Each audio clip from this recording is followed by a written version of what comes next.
example the first one and มดคุณครูยกอะไรหนูอ่านนั่นเลยแบบภูเขาโอเคดูอย่างแป๊บนึงโอเค one two three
ต่อไปนะคะ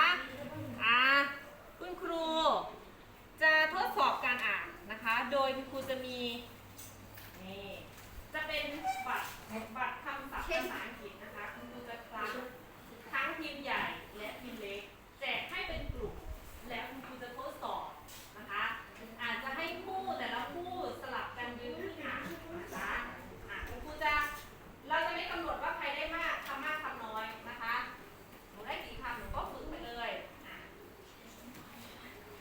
ได้แล้วฝึกอ่านตัวเองนะคะ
น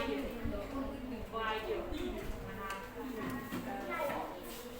ใครคณะว่าทำเสร็จได้ไหมมีคนไหนไม่รู้แปลไม่ออกมีไหมคะคนไหนที่แปลไม่ออกคุณสามารถเปิดอีกได้นะคะ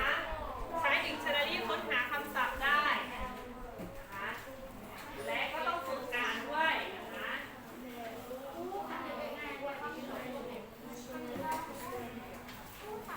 โอเคเดี๋ยวนะ Are you ready จะไปทีละกลุ่มแล้วก็ทีละคนจะไม่ได้จับคู่แล้วตอนนี้คะแนนกลุ่มที่10กลุ่มที่10กลุ่มนั้น8เราจะหากลุ่มที่ชนะในท้ายชั่วโมงนะคะเอากลุ่มไหนก่อนดีนะเอากลุ่มที่นี่เลยก่อนเอากลุ่มที่โนก่อนดีกว่าโอเคอ่ะเริ่มจากน้องแอปก่อนนู้นยืนขึ้นก็ชูแบบนี้เพราะว่ามันจะสะท้อนเห็นด้านหลังอ่านเลย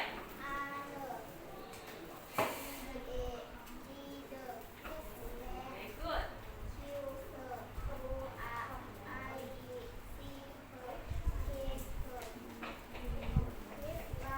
โอเคเยี่ยม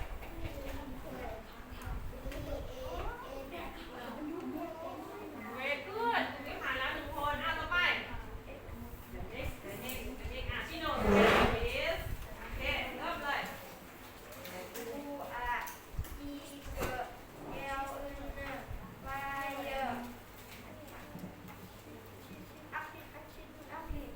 แปลว่า Very good ต่อไป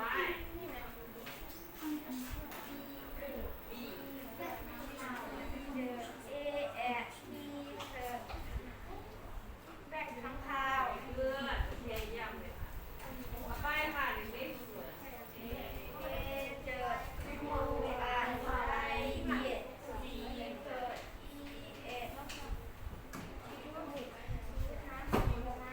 เยี่ยมเลยถูกต้องเลยสิจ้า please ต่อไปค่ะประชาใหม่ stand up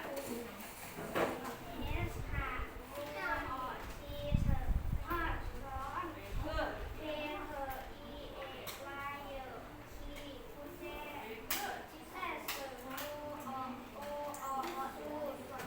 เยี่ยม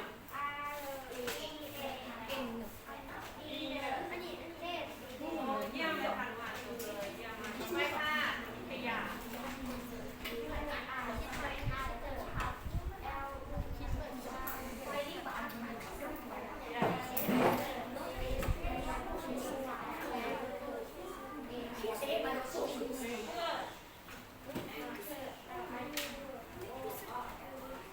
Very good อ้าวกลุ่มนี้ได้เต็มนะคะโอ้ใส่สวยอ้าวให้ชิดยืน stand up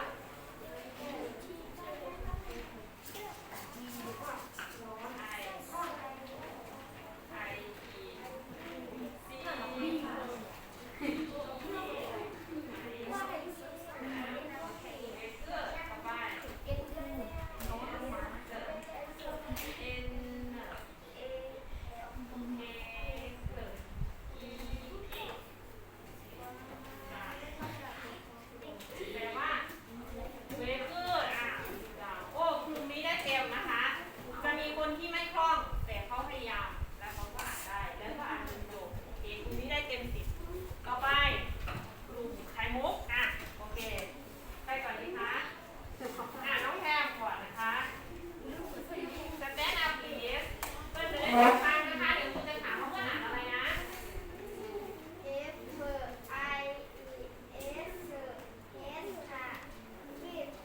Very good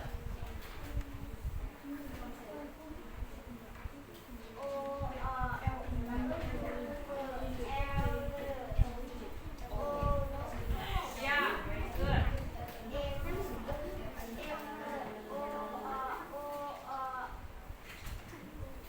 Mood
A พร้อมกับคำอ่านออกเสียงของมันตัว A อ่านว่าอะไรคะ A เด็กๆหยิบปากกาขึ้นมาแล้วเขียนตามคุณครูแบบนี้คุณครูจะเขียนให้ดูตัวอย่างคือตัวแรกเท่านั้นโอเคไหมคะต่อไปตัว B เอาตัวพิมพ์เนี่ยไปพิมพ์เลยก็ได้นะต่อไปตัว B ต่อไปตัว C คุณครูจะเดินตรวจนะว่าหลังจากที่เราอ่านไปแล้วทีนี้เรามาเขียนมันจะเขียนได้ไหมถ้าเด็กๆเขียนได้เกินครึ่งแสดงว่าเด็กๆมีความรู้ความเข้าใจและความจดจำได้นะคะ A B C D E F G H I J K L M N O P Q R S T U V W X Y Z ดูเขียนยาวถึง Z เลย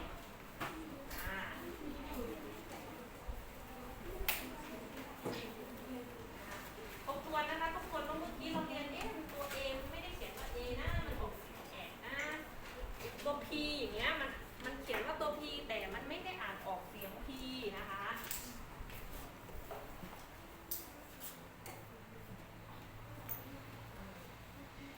เขียนสวยๆนะคะ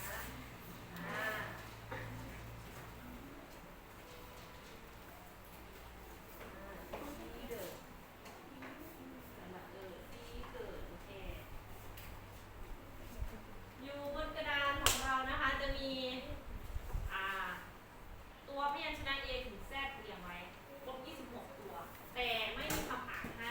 เด็กๆต้องเขียนคำอ่านลงเองนะคะ จะมีทั้งพิมพ์ใหญ่และพิมพ์เล็กนะคะเด็กๆดูแล้วก็เขียนเลยว่าอ๋อตัวนี้อ่านว่ายังไงนะคะถ้าหนูเขียน A ถึง Z ได้นั่นคือความรู้เบื้องต้น ถ้าหนูเขียนคำอ่านออกเสียงของมันได้นั่นแสดงว่าความรู้ขั้นต้นของหนูมีมากขึ้นนะคะ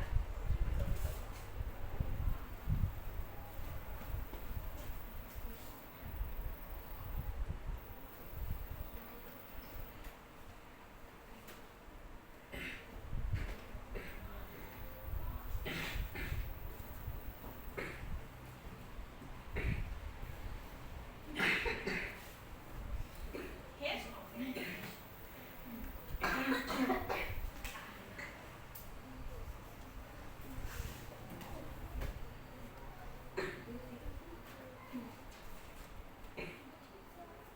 เดี๋ยวคุณครูจะตรวจเป็นกลุ่มนะคะเราจะยึดคะแนนเป็นกลุ่มตอนนี้นั้นได้8นะคะได้10ได้10นะคะ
คนเดียว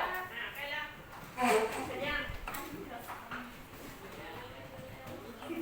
ไปหาเดี๋ยววินเนอร์นะคะเดี๋ยววินเนอร์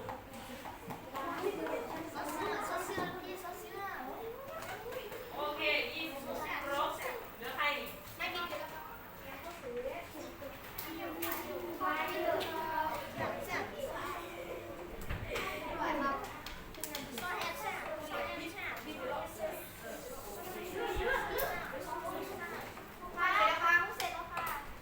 อ้าวไข่มุกเสร็จก่อนนะคะเดี๋ยวเสร็จก่อนแต่ไม่ใช่ว่าถูกหมดไหนดูก่อนว่าเขารอบคอบแค่ไหนนะคะถ้าเขาทำถูกหมดก็โอเค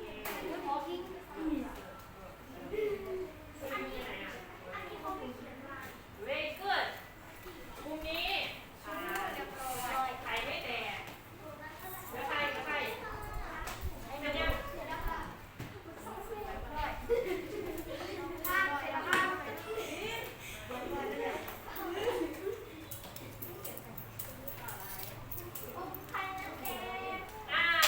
ยมกลุ่มนี้ได้10กลุ่มนี้ได้9กลุ่มนี้คนหายลบ1เหลือเท่าไหร่เหลือเท่าไหร่คะลบ1อ่ะ10ลบ1เหลือเท่าไหร่9โอเคตบมือให้ตัวเองหน่อยทุกคนการทำงานเป็นกลุ่ม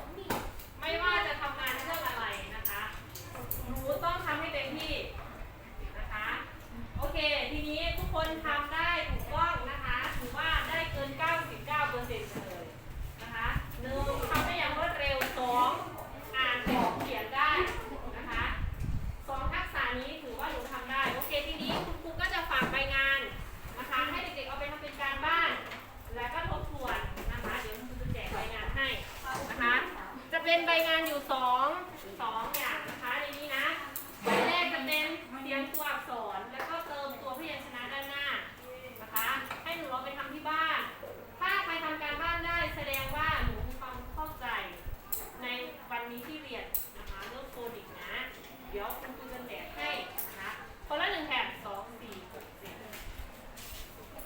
กระจายให้เพื่อนค่ะ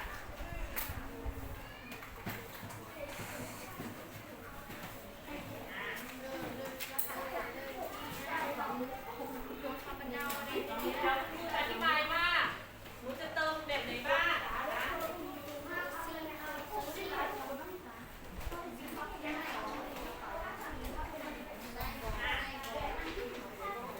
ดูนะคะเดี๋ยวอธิบายแป๊บหนึ่ง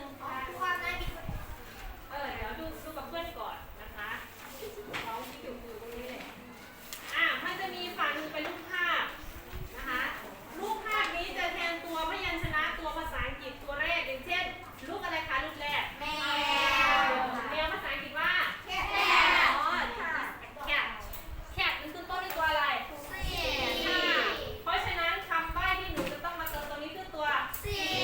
ออกเสียงยังไงคะตัวCเพราะฉะนั้นคำนี้แปลว่าแคทแปลว่าแมวก็เรียงลงมาเรื่อยๆนะคะทีนี้ฝั่งที่2เสียงตัวอักษรใช่เลยที่เราเรียนไปทั้งหมดของวันนี้ช่องแรกเป็นตัวพิมพ์ใหญ่ช่องที่2เป็นตัวพิมพ์เล็กช่องที่3เป็นเสียงของมันก่อนช่องที่4ต้องเป็นเสียงอ่านเข้าใจไหมคะอย่างเช่นดีพิมพ์ใหญ่ดีพิมพ์เล็กตัวนี้อ่านว่าดีออกเสียงว่าเดอะโอเคไหมคะช่องที่3คือช่องอ่านช่องที่4คือช่องออกเสียงแบบโฟนิกที่เราเรียนโอเคAre you understand Yes Are you understand Yes โอเคให้เด็กๆเก็บใส่กระเป๋านะคะเอาใบ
เราก็จะพอไว้แค่นี้นะคะ เดี๋ยววันต่อๆไป